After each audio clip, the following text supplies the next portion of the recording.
Winnie digs deep. Huey dooey, Wilbur. I'm as hot as a hot dog with 10 hot water bottles, said Winnie.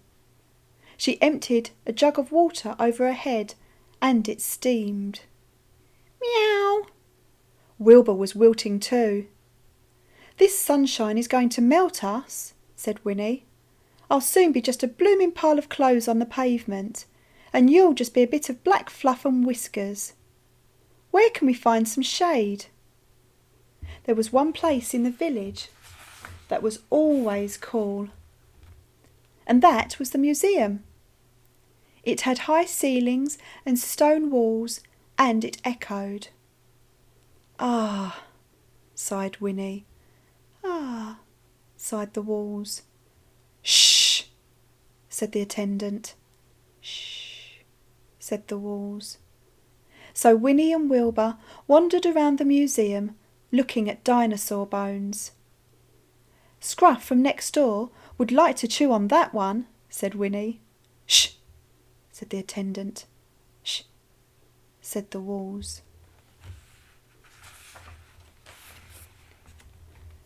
Winnie and Wilbur looked at glass cases full of dead insects and stuffed animals. That ugly one looks just like you, said Winnie to Wilbur. Oh, it is you, because the glass case worked like a mirror. Hee hee ha ha, hee hee ha ha, went the walls. Shh, shh. What else is there? Said Winnie. There were cabinets full of cracked pots and bits of rusty metal pins and brooches and dirty bent old coins. Winnie wrinkled her nose. They're not very pretty. Why are they there?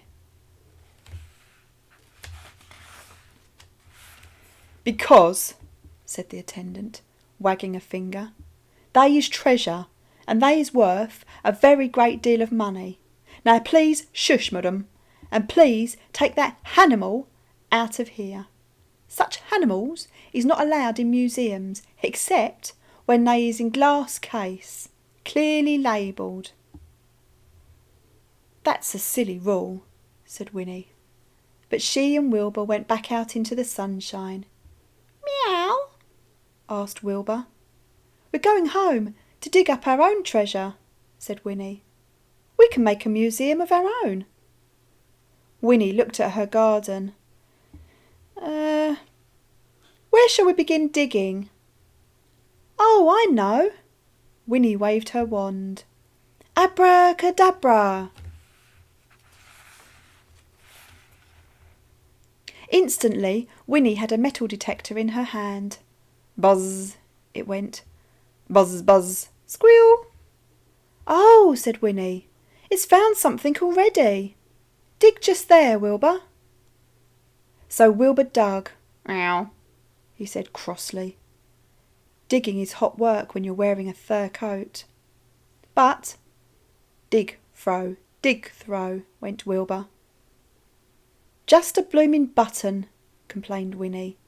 Squeal, insisted the metal detector.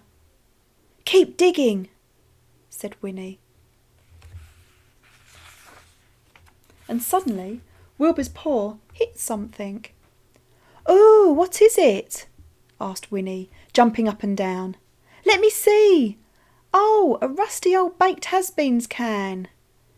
Knitted blooming noodles, Wilbur. Let's try again. Buzz, buzz, buzz, squeal.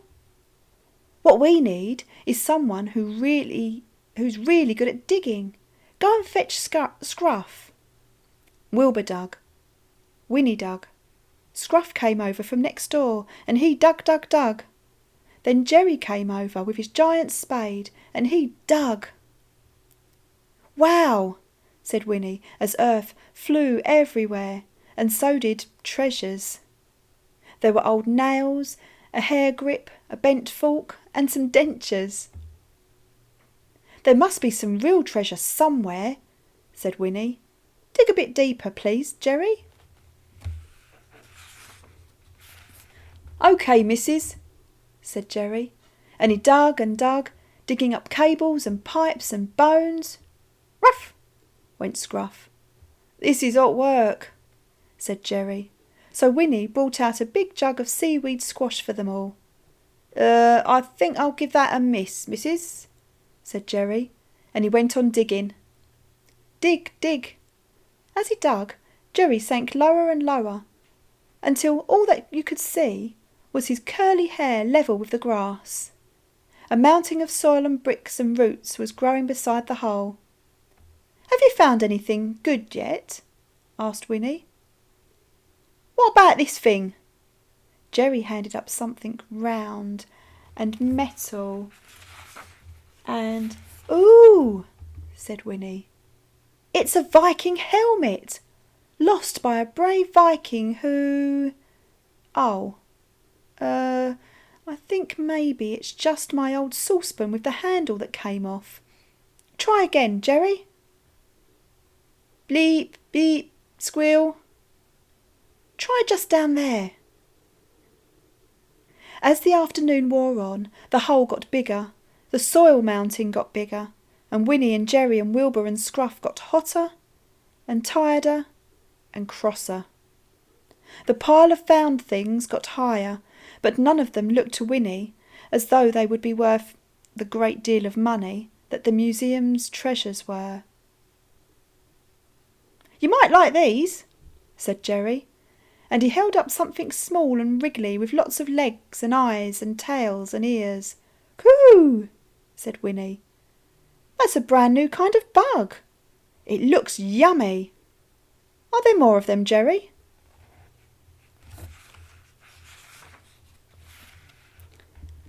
There's all sorts, said Jerry. So Winnie went down on a rope to the bottom of the hole and she filled up a bucket with deep soil bugs. It was trickier getting back up with a bucket full of bugs. All yummy, scrummy in my tummy, said Winnie. Oh, I wonder if the museum would like to label some of them and put them in a cabinet. I'll give that man a moan call and see if he's interested. Does you want me to go on digging? Asked Jerry. Just one more dig for luck, please, Jerry, said Winnie. Then I'll get you a bowl of pickle ice cream. So dig went Jerry, and suddenly, whoosh! Water came gushing into the hole. Up floated Jerry. Ah, that's nice. Woof, woof, barked Scruff, all excited. He leapt into the water and doggy paddled round in circles. We've got our own blooming swimming pool, said Winnie. Come on, Wilbur. Dive in. Abracadabra, went Winnie, and instantly there was a slide down the mountain of diggings. Whee, splosh, into the pool. Whee, splosh, yap, went Scruff. Whee, splash, went Wilbur. Whee, sploosh, went Jerry, and the water rose higher.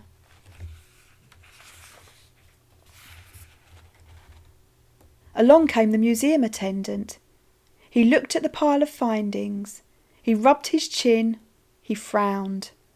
Then he said, Madam, is you thinking of selling those hobjects?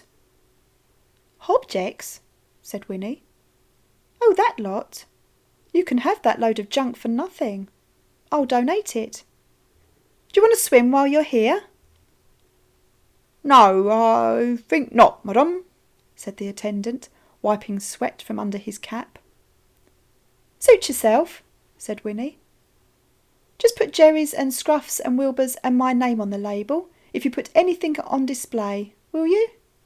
After all, we are the treasure seekers what found it.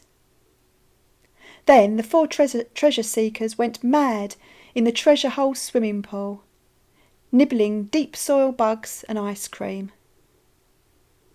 Good friends are better blooming treasure than rusty old pins, if you ask me, said Winnie.